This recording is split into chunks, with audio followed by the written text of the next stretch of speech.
আজকে আমরা Premiere Pro একটা জাতীয় সমস্যা নিয়ে আলোচনা করব। সেটা হলো আমরা যখন কোনো ক্লিপকে জুম করব কিংবা যে কোনো ধরনের অ্যানিমেশন করব, প্রথমে আমরা কি ফ্রেম একটা নিলাম। যেরকম এই ছবিটা যদি লক্ষ্য করি, এখানে আমি স্কেলে একটা কি ফ্রেম নিলাম।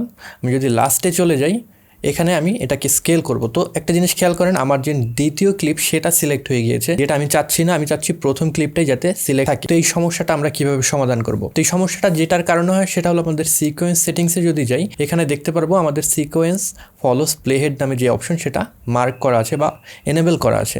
তার মানে আমরা যখন আমাদের যে প্লেহেড রয়েছে সেটাকে স্ক্র্যাপ করব, তখন কিন্তু যে ক্লিপের উপরে থাকবে সেটাই সিলেক্ট হয়ে যাবে। তো আমরা যদি সিম্পলি এখান থেকে এটাকে অফ করে দেই, এবার যদি আমরা স্ক্র্যাপ করি, তাহলে কিন্তু অটোমেটিক্যালি আর সিলেক্ট হচ্ছে না। এখন যদি আমরা লাস্টের দিকে চলে যাই, এখান থেকে যদি এটাকে বড় করি, তাহলে কিন্তু আমাদের আর প্রবলেম হচ্ছে না। আমি যদি অ্যানিমেশনটা প্লে দিই, এবার দেখতেই পাচ্ছেন অ্যানিমেশনটা কিন্তু আমাদের প্লে হচ্ছে খুব সুন্দরভাবে। তো এইভাবে কিন্তু আমরা এটার সলিউশন করতে পারি। তো আরেকটা আপনাদের সলিউশন যেটা আছে, আপনারা যদি এটাকে চান এনেবল রাখতে, বাট যখন অ্যানিমেশনটা কমপ্লিট করবেন খুব ইজিলি একটা ক্লিপের শেষে এবং শুরুতে চলে যেতে চান, যেটা করতে পারেন শিফট প্রেস করে যদি এন্ড প্রেস করেন, তাহলে আমাদের ওই ক্লিপের লাস্টের ফ্রেমে চলে যাবে। অ্যান্ড আমরা যদি শিফট প্রেস করে হোম বাটন প্রেস করি, তাহলে শুরুতে চলে যাবে। সো এখানে কিন্তু আমাদের আর ওইটা এনেবল বা ডিসেবল করতে হবে না। এবার আরেকটা প্রবলেম হয়, সেটা হলো আমরা সিকোয়েন্স থেকে এটাকে ডিসেবল করে রাখলাম, বাট আমরা যদি উইন্ডোতে গিয়ে আমাদের যে লুমেট্রি কালার রয়েছে সেটাকে টার্ন অন করি, এবার যদি আমরা স্ক্র্যাপ করি, অটোমেটিক্যালি আবার সিলেক্ট হয়ে যাচ্ছে। আমরা কিন্তু জাস্ট এটাকে অন করেছি। আমরা যদি সিকোয়েন্সে যাই,